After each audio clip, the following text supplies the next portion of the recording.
interviewing the leading private equity executives and unlocking the secrets of success. Welcome to the Private Equity Podcast with Alex Rawlings.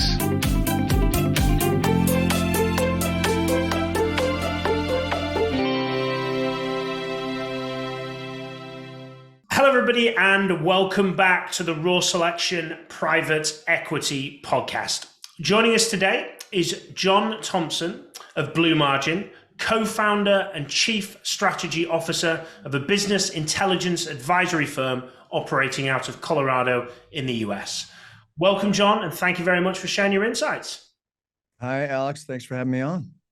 So as is customary on the podcast, Jon, if you could give us a 60 to 90 second breakdown of you, please. Okay, let's see. I'm born in California. Should we go back that far?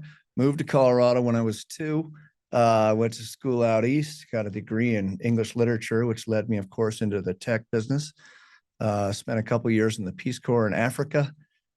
Came back, became an entrepreneur. My brother and I had a venture-backed company that was data analytics, working for enterprises, addressing the high cost of telecom expense and analyzing that. Built that to 500 people, backed by One Equity Partners. And then in 2011, started Blue Margin to help companies with cloud productivity tools. We were applying our data analytics skills, and within 2 years, we were doing nothing but helping companies to aggregate and make sense of their data and visualize it to drive better performance, higher valuations, et cetera. And then we ran into Audex, did that for a lot of their portfolio companies, and are now pretty much exclusively private equity mid and upper mid market companies. Excellent. Thank you very much for the insight. So what's one mistake that you see either private equity firms or their portfolio companies making, and what would you suggest to correct them, Jon? In terms of data specifically? In anything you wish. Oh, wow. Interesting. Well, I better speak to data. That's more my skill set. So let's see. One of the challenges I think that PE firms have when trying to deal with the big problem that we look at, which is not having easy access to the information they need that's current and reliable to make decisions, figure out what's working in the value creation plan, what's not, and what they need to adjust. That's really, sort of, foundational to running any organization or any business. And so they have various approaches to addressing that. And often it's a shiny object approach. There's, some new database tool out there with excellent marketing, and everyone jumps on the bandwagon and forgoes the fundamentals of understanding what are the questions we need to answer, how do we define those metrics, do we have everyone on board, what are our data sources underneath. And I guess probably I would summarize it this way, that they don't often enough look at data as a foundational element, one of the pillars of their business, on par with IT and HR and finance. And data is very much the new oil. It is the brain of an operation. And to look at it as a sort of inconvenient necessity is to forego an opportunity to gain advantage in the market, to increase valuation at exit, and a whole bunch of other things I'm sure we'll talk about. And rather they have this, growing and oncoming tide of data coming out of their transactional systems, and they try to reach in there and get a point in time insight. That's a missed opportunity to really have a data-driven organization where you're intentional, you're in control, you have mastery of it, people have ownership of their jobs, there's a good culture of accountability. So starting with that, we're going to make data, not just IT, and we're going to lump data in there. We're going to make data and data intelligence a foundation of how we run every business. I know I'm seeing through data-colored glasses, but I just don't see getting away from that argument. Okay, well, I think, look, we deal with executive search, portfolio companies, private equity firms. Data is certainly a big thing, especially with CFO appointments and those kind of areas. So, data, metrics, KPI systems. So I think every private equity firm should be sold on data, but why, from your perspective, to utilize data analytics within a private equity setting? Because Because I'm going to guess you're going to go deeper than a CFO's KPIs and metrics. Yeah. So for a private equity investment, a buy and build, a hold period of 3 to 5 to 7 years, basically the game being we're purchasing a company, we're improving its value, and we're selling it for a profit. Data's particularly important. You have a short time frame, and you can't just play multiples arbitrage where you're buying a company of yay size that has a critical mass that gets a 5x, and you're adding a 3x company to it, and that add-on now is by virtue of association also a 5x. That's great, but more difficult as the market gets more competitive. PE firms are getting more and more savvy about improving how these organizations execute and putting best practices in place. And they're looking for what is the latest and greatest tool sets that give us an advantage in the market and help us to create a company that's more valuable than its competitors. When you've got that short time frame to do that, and you don't have clear visibility, and you're caught in a reactive mode, it's very difficult to execute a value creation plan with intention. So upfront, PE firms should be doing data diligence before purchase, and afterwards have a 100-day plan to get their data all consolidated and begin getting easy access to analysts and so on in the firm. And that'll produce better execution for a number of reasons I'm sure we'll dig into. But also on the exit, it's all about the exit ultimately. What are your multiples? What's your valuation? Tech enablement, data enablement, removing uncertainty for which the next buyer is going to apply discounts based on their sense of how much uncertainty there is. Creating a managed asset of your data that's an add back investment. So what you invest into it comes back out. Those all are central to increasing the return on investment in PE. I know that's a smattering, and I'm sure we'll dig into some topics more deeply. Okay, so I'm trying to think. So if I'm a managing partner of a private equity firm and I'm thinking we do data pretty well, John, I agree, data's important. What does success look like from a data perspective? Because I might think I'm doing really well on data, but I'm sure there's loads of different areas that could be improved, but if I'm not aware of it. So what does it look like if I'm utilizing data perspective? What are some of the data points that private equity firms usually miss or don't explore in detail? I suppose, what does success look like in the initial factor of utilization of data? Yeah. It's funny, we have very few conversations, and it's probably because the filter of how those conversations get to us, where the private equity partner is saying we've got data nailed. I mean, it seems universal. I was just talking to one of the big PE firms in New York City today with our CEO, and he said, "Oh, we got it's a mess everywhere," and we've never not heard that message. So it wouldn't commonly be the scenario. They say we've got it, but how can we make it better?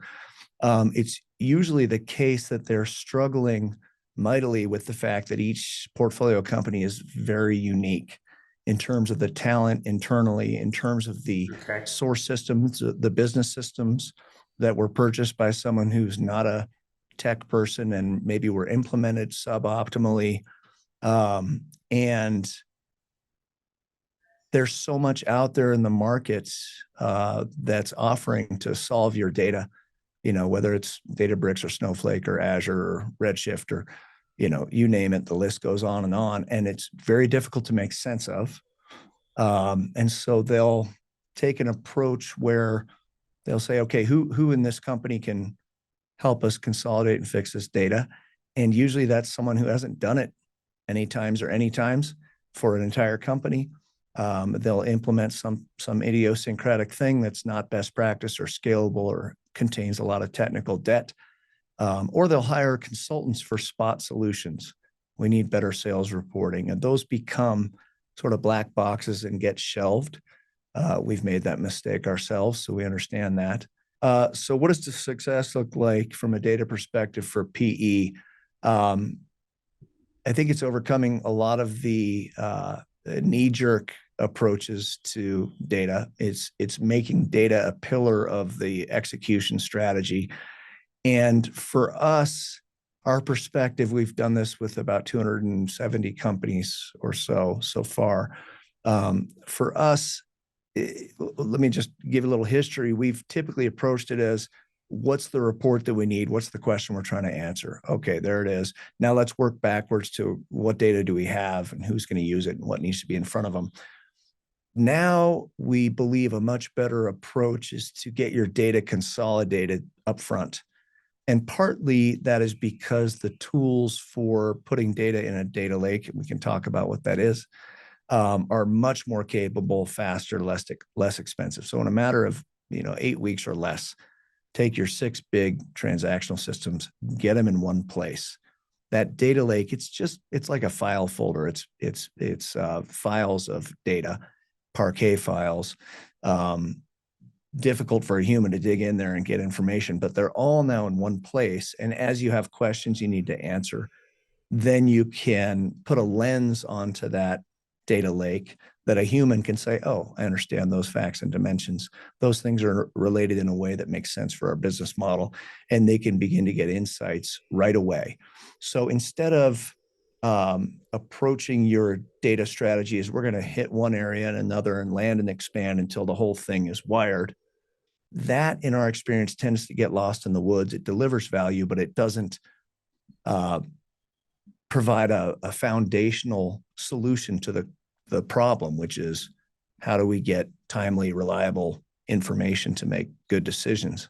So start with that holistic integration, and then begin to build the lenses into that information that give it meaning and build the reporting and empower your analysts and your power users to be able to analyze the data, create reports, and so on. So that is one way of looking at what a successful data strategy is for a PE-owned company. So if I'm thinking about, we've got the fundamental block, and then we put, like, if you want the sales reporting block in, we put everything, and the other facets on top of that once we've got the fundamentals. And is this creating a platform that will drop into some extent every single portfolio coming in? It brings us equal data out, or do we have to create different data lakes, if you wish, for each portfolio company? Because obviously one might be in industrial services, the other one might be a manufacturing company. So there's going to be terminology that works, but there's also going to be a lot of difference. Yeah, I think it's difficult to consolidate across the portfolio. Okay. I think it's even difficult to consolidate pricing for, say, Microsoft, if you've got the same setup across the portfolio. I think each one is pretty much individual. Once you have those in place, then the PE firm's able to get an aggregated view of the portfolio because the data's in a good place. Excuse me. Yeah, so if each one is going to be different. The primary difference is their business model, what matters to them, what's their value creation plan, and then what are their source systems? What is it that they're needing to improve in order to increase the value of this company? So they'll build their own, but you're sort of asking about, how do we do this in one swath, or what's the playbook? And it's very difficult to do a playbook in private equity. You've got a private healthcare organization, manufacturing, commercial services, distribution, with all sorts of different scenarios and different CIOs and different approaches. But I do think you can take a playbook approach to the foundation of the architecture. Let's get the data in one place. A data lake house is really what you're after. Get the data in one place, a data lake. The lake house piece is the semantic layer, that lens that gives it meaning. Semantics being the area of language and logic that cares about meaning. So how do we give this lake of data meaning? And then begin to empower your team to get those insights. So that's I think a formula you can apply over and over. You've got to do it for each company. I think where you get into trouble is you have one CIO that likes this tool, another one likes that tool, one likes this architecture, one likes that. It's a hodgepodge. Some work, some don't. And I know that PE firms are on the range from really being hands-on to being totally hands-off. But I think when it comes to a reliable, scalable data architecture, they need to be a little bit hands-on. Okay. And those the metrics that we look for in order for the data to produce, to obviously drive decision making, that from based on what you said, is that driven by the value creation via the model to drive that to an exit, and you work that back? Is that how you understand and build out, right, this is what we need because we want to achieve this, and this is the value creation plan? Am I right in understanding that? Sorry to interrupt here. Just a quick note to highlight our new sponsor, Grata. The private equity market is rapidly shifting to a data-driven, proprietary deal sourcing standard. Grata provides the window into over 7 million middle market private companies. Contact Grata so you can access the market first. Request a demo at www.grata.com. Now back to the podcast. That's right. Yeah. So we're Blue Margin. We're not management or strategy consultants. We're data people, but we have learned through the School of Hard Knocks that we can't just say, tell us what you want and we'll build it. We actually have to vet the assumptions that are being made about what they need to see in order to drive the right behaviors, touch the right nerves, create the right insights, and ownership and accountability. So we will step in at the point of saying, okay, you're wanting to improve this metric, profit per provider or whatever it is. What drives that metric to improve? Who's the person we're trying to influence, or the persona category? What's their natural process of gaining awareness and then being able to analyze why they're doing well or not, and then have the detail to take action? That we sort of play at that 50% point of strategy consulting. But the company, the PE firm, they're going to know their numbers better than anyone. I think every PE firm has a first 100-day plan, a value creation plan they like, a set of metrics they like that are standard for different industries, specific to that very specific business and its model. We don't usurp that. Okay. It comes from that VCP. Makes sense. And then, obviously a big piece, as it sounds, building out data lakes and then having your playbooks that sit on top for each business. Once that's built, how do companies utilize the information that's coming to them, and how do private equity firms actually utilize what's been shown to them? Yeah. So once you've got that data lake in place, there are some power analysts in the company, I'm sure, that can do SQL queries and dig into that data lake. But mainly you're saying, okay, we need to do reporting on finance, on sales, on inventory, on supply chain, or whatever it is. Let's put a lens on that, a semantic layer, a data reporting model that gives you a view into all those packets of information in the lake, but in a logical, nice format.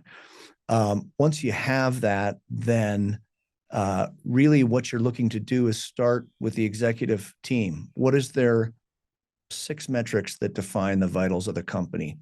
Would love to show you examples, but we're not doing a webinar today in that sense. So if you were limited to 6 or 8 metrics that define if you're succeeding or not, what would they be, and what details do you need under them? Get that to the executive team, get them aligned with their PE operating team or deal team, so that everyone is saying, okay, these are the metrics. We've got them in one place. They are updated daily, hourly, weekly, whatever it is. And then from there, you begin to drill through the organization. So various analysts, power users, report writers, department heads through the organization can go to the data model that's relevant to them, that semantic layer, and begin to put together the insights they need, or use an expert like us or someone else to help them build dashboards. Dashboard building and report building sort of seems like the simple part, because we're all report builders. We all use Excel. We all have created PowerPoints, but there's a UX component around. Is it sequential? Is it narrative? Does it sort of answer the questions in a compelling way to the user? Otherwise, they won't attach to it. They won't adopt it, and it's easy to create reports that sort of gather dust. So there is something to that side of things, but it's really just about giving people an Excel spreadsheet, a Power BI, or Click or Tableau, attaching it to that data model and letting them build reports. Okay. And so once we've got that data, can that data, because I think about internally of how we utilize data internally, how we measure metrics and how we see, it reminds me of that picture where there's one person stood on one side of a 6 and the other person stood on the other side of a 6. One's arguing it's 6, the other one's arguing it's 9. They're both right. They're just looking at things from different perspectives. What experience have you had of that kind of, well, we've got the information, but now we're arguing over how to interpret it and where to go with it? That's probably not going to be an easy answer for you because there's going to be lots of nuances there, John. But what's your experience of that, and how do you prevent as much as you can that type of scenario? Yeah.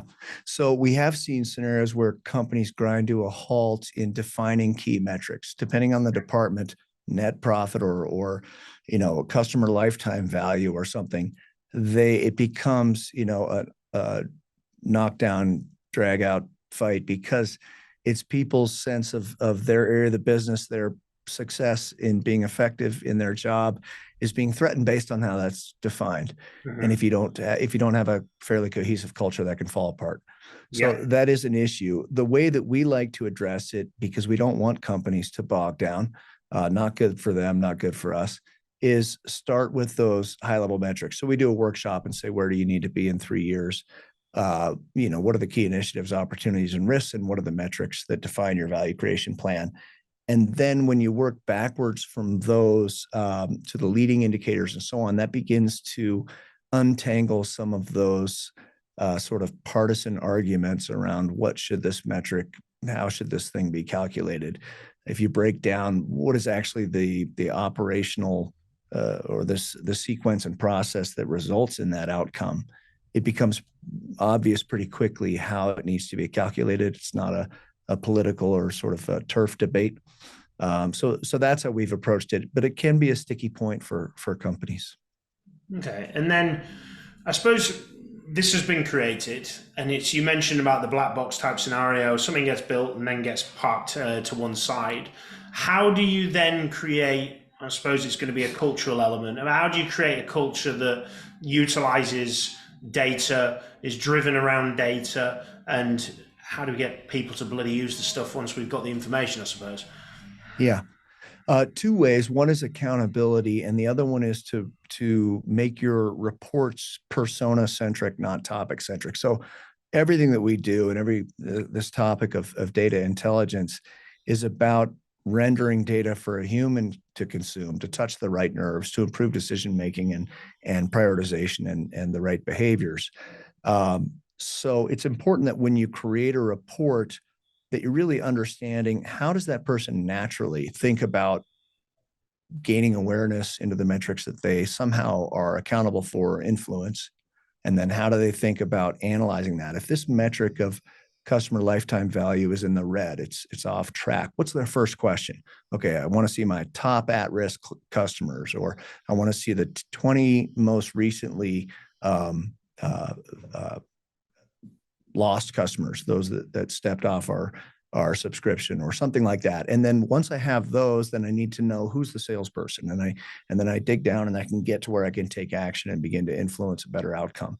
So that's one thing. Get those reports in a persona-centric mode. The other one is accountability, which I think is arguably the greatest motivator of human behavior there is. You can see it in sports like crazy. You've got a team out there, there's a score up there. My Nuggets just lost, but nonetheless, there is huge amount of accountability or teamwork or loyalty when the numbers are exposed. What can happen when you don't have that is people hide in the corners, and you got sort of positioning and finger pointing and politicking and some of the pathologies that can enter an organization. So again, starting at the top, if you can show the executives, here's the metrics that equate to success or not in your value creation plan. If they can see that clearly, it's accurate, it's reliable, then they can begin talking to the next layer down and saying, what's going on here?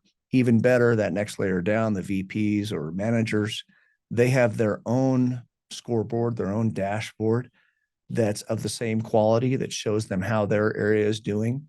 They can begin talking to their people. If those people, the salespeople or the line operator, has their own dashboard, now instead of going down and talking to them, you're going to have people going upward and saying, hey, you're going to notice that my funnel is below expectation, or our production did not meet goal. Let me explain why that happened, what we're doing about it. So that sort of shared accountability, putting sunlight to disinfect, making things transparent and visible will create that adoption. And those that don't want to be accountable won't last. And that's what you want. And then having dashboards that really are the second brain for the persona using it. So they say, this is the greatest thing. I just, sit in my chair and I understand what's happening and I know what to do. Not I'm sifting through, 40 Excel spreadsheets and doing cross-referencing and mental calculations. Interesting. And data is a difficult subject because it's one of those where everyone's like, oh, it's a bit like compliance and, we're going through. But when you're looking to make decisions and looking to go through things, it's such an important element of business and running an organization. And I think there's a lot said about the portfolio companies and data. And there's the private equity guys I know drive CFOs, drive chief executives to get information out, understand things. This is taking it to a further level. But I'm also think, I'm interested to get your thoughts on it, is maybe the private equity firms themselves don't use the data. And I know you work a lot with portfolio companies and driving that. But what's your thoughts if you have insight on this? If not, don't worry. But what's your thoughts on actually how private equity firms are using data on themselves as a PE firm, as opposed to the actual portfolio understanding? Because I think that's lacking. What's your thoughts on that? Yeah, and there are some different tools out there. There's one that we refer folks to, Chronograph, that's a portfolio monitoring tool and is really clever at, no matter what form, whether it's a PDF or a PowerPoint or an Excel spreadsheet, goes into the Chronograph system, gets parsed, coming from the portfolio company, gets parsed and mapped so that every time they send that in, you get a normalized view of the data from each company. So you don't need to have a spreadsheet that's locked down and everyone has to do the same thing. You just have to map what they're sending you. We like that. The reason we refer people is because the PE firm itself is typically not the right customer for us. What we do is a little more upper mid-market, approaching enterprise scale. We have done reporting for PE firms, and it is challenging. There's other systems out there, name escapes me right now, but they've got various tools and industry benchmarks and ways of consolidating portfolio oversight that are a mishmash and either are too locked down and not customized enough, or don't take in the whole picture, or I think they struggle with that a lot. I think for PE firms, a smart thing to do is if I was running a 5-person lawn mowing business, I'd have my data in one spot and I would connect a data visualization like Power BI to it. And I'd put out dashboards and make sure that everyone was seeing them on a regular basis, hitting their inbox, so that things weren't sort of isolated on Excel spreadsheets and email inboxes. And I would try to shed that light on it and have people argue this metric doesn't make sense, or we don't agree with this way of measuring things. I'd want to get that exposure and that team accountability again. But I do see, as you said, a lack of a really good data strategy internally to PE firms. I see that trending towards, hey, we need better data. Everyone's sort of trending that way, but has a ways to go. I'm definitely sold from my perspective, John, and I'm definitely on that wagon with you. So I appreciate you sharing all about data. John, what are your influences? What do you read? What do you watch? What do you listen to, if so? And what would you recommend that maybe others check out that are listening to the podcast? Yeah, let's see. So my influence is Sam Harris, like him a lot. I don't know if you know his podcast, but very clear thinker and communicator, and sort of splits the divide and the partisanship out there. I've been enjoying some business books, one called the Three Hag Way. She's changing the title because of bad branding. I think Metronomics is what it's going to. I've been liking the book, obviously awesome, about product positioning. Again, this is sort of operating team thinking about how do we help a portfolio company execute in the market, go to market more effectively. A buddy of mine, Paul Stancic at Parker Gale, PE firm, just put out a sales playbook and made it publicly available. It's a really good take on how to measure the sales funnel and the sales team's progress and create that accountability in portfolio companies, really a playbook regardless of your industry. I recommend going and checking that out. Again, Paul Stanzik, Parker Gale, Sales Metrics Playbook, I think is the name of it. I just got the first version yesterday and it was fantastic. And then, of course, I love The Game of Work by Charles Coonrad. It's sort of the Bible for us about how measurement, same thing that Lencioni and so many others have said, how measurement is the difference maker on performance. That if you don't measure stuff, you're sort of middle of the pack. And when you begin to put a fine point on the numbers, the empirical view of how are we doing, that really drives performance, maybe more than anything else because of that accountability piece. So those are a few things. So yeah, appreciate that, John. There's a few I've made a notes of there. So those are watching on YouTube or listening on YouTube, will see me jotting down a few notes, and I'll be checking out the Paul Stanzik Sales Metric Playbook. Always love a playbook and a big one on that. So, John, if anyone out there wants to reach out and connect with you, post this podcast, how best do they get in touch, please? Yeah, my simple email is Jon, which is Jon, no H, just Jon at bluemargin.com. You can also find me on LinkedIn. I'll mention also, I can send you that stakeholder data survey. You could put in the show notes if you want to, but that's helpful as a starting point for a portfolio company kind of wanting to get a sense of where they need to focus their data strategy and to get some consensus with the leaders. So those are the best ways. Happy to chat with anyone anytime.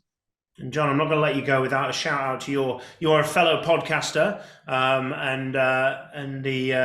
and following that road down there. Give us a shout out to your podcast. So if anybody listening wants to check out further and dive, no doubt, into data, world of data even further, they can do so. What's the name of the podcast? And I'm assuming we'll find it on every modern podcasting platform. Yeah, it's all over the place. It's called The Dashboard Effect, same title as our book.